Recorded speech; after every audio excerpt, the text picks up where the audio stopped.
صحیح بخاری میں ایک حدیث پاک ہے کہ رفع دین ثابت ہے، کیا کبھی رفع دین کرنا چاہیے؟ صحیح بخاری میں حدیث ہے، رفع دین لکھا ہوا ہے، میں مانتا ہوں، کون کہتے نہیں مانتا؟ ہم سارے مانتے لکھا ہوا ہے، لیکن بات پوری کرے نا۔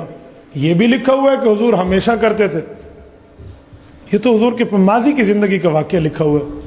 صحیح بخاری میں جو حدیث ہے اس کا راوی عبداللہ بن عمر ہے، یہی عبداللہ بن عمر رضی اللہ عنہ کی روایت مسند ابی عوانہ میں ہے کہ مکہ میں کرتے تھے، مدینہ میں چھوڑ دیا تھا۔ یہی صحابی ہے، یہی صحابی۔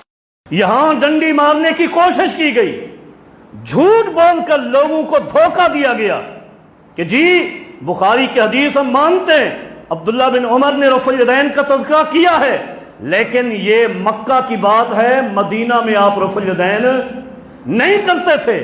یہاں اس حدیث میں کہا گیا ہے کہ رفع الیدین کا تذکرہ ہے، یہ تذکرہ تو نہیں ہے کہ اللہ کے پیغمبر آخر تک رفع الیدین کرتے رہے۔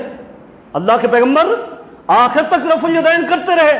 آئیے، آپ کو نہیں ملا، میں آپ کو بتا دیتا ہوں، اللہ کے پیغمبر آخر تک رفع الیدین کرتے رہے، یہی عبداللہ بن عمر ہی کہیں گے، یہی کہیں گے۔ آپ کو نہیں ملتا، میں بتاتا ہوں۔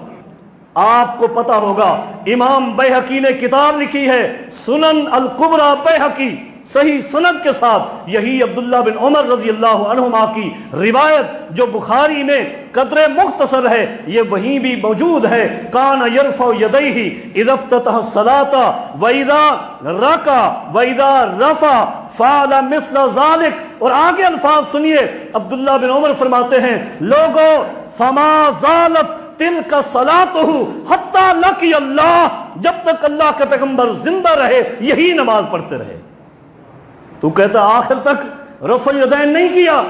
عبداللہ بن عمر نے جو تذکرہ کیا وہ پہلے کا تھا، بعد میں نہیں۔ عبداللہ بن عمر ہی کہتے ہیں جب تک پیغمبر کی جان میں سانس تھے، دنیا میں موجود تھے، جتنی نمازیں پڑھی ساری کی ساری رفع الیدین سے پڑھی، ساری رفع الیدین سے پڑھی۔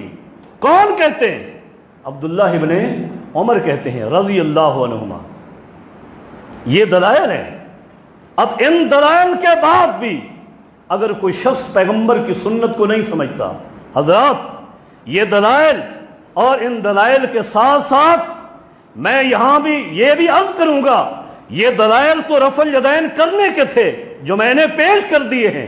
یہاں میں یہ بھی دعویٰ کروں گا، چیلنج کروں گا، سوال کروں گا کہ آج سے لے کر انشاءاللہ جب تک میں زندہ ہوں، میرا یہ چیلنج ہے، کوئی شخص صرف ایک حدیث پورے ذخیرہ حدیث سے، بخاری سے، مسلم سے، ابو داؤد سے، ترمذی، نسائی، ابن ماجہ، مسند احمد، موطا امام مالک، سنن دارمی، دارقطنی، سنن کبریٰ بیہقی، جو بھی حدیث کی کتاب اس قرۂ عرض پر موجود ہے، کسی ایک حدیث کی کتاب سے صرف ایک حدیث، کئی حدیثیں نہیں مانگتا، صرف ایک حدیث جس میں 3 شرائط موجود ہوں لے آئے، رفع الیدین پیغمبر نے نہیں کیا، جب کی بھی ہو اسی دن سے رفع الیدین کرنا چھوڑ دوں گا۔ صرف ایک حدیث، پورے ذخیرہ حدیث سے ایک حدیث لائیے۔ نمبر 1 اس کی سند صحیح ہو، نمبر 2 وہ مرفوع ہو، پیغمبر کا قول یا فعل ہو، نمبر 3 حدیث صریح ہو، صراحت کے ساتھ آیا ہو، پیغمبر نے رفع الیدین نہیں کیا یا کرنے سے منع کیا ہے۔ یہ 3 شرطیں لے جاؤ، تلاش کرو، جب بھی لے کر آؤ گے اسی دن سے رفع الیدین ترک کر دوں گا۔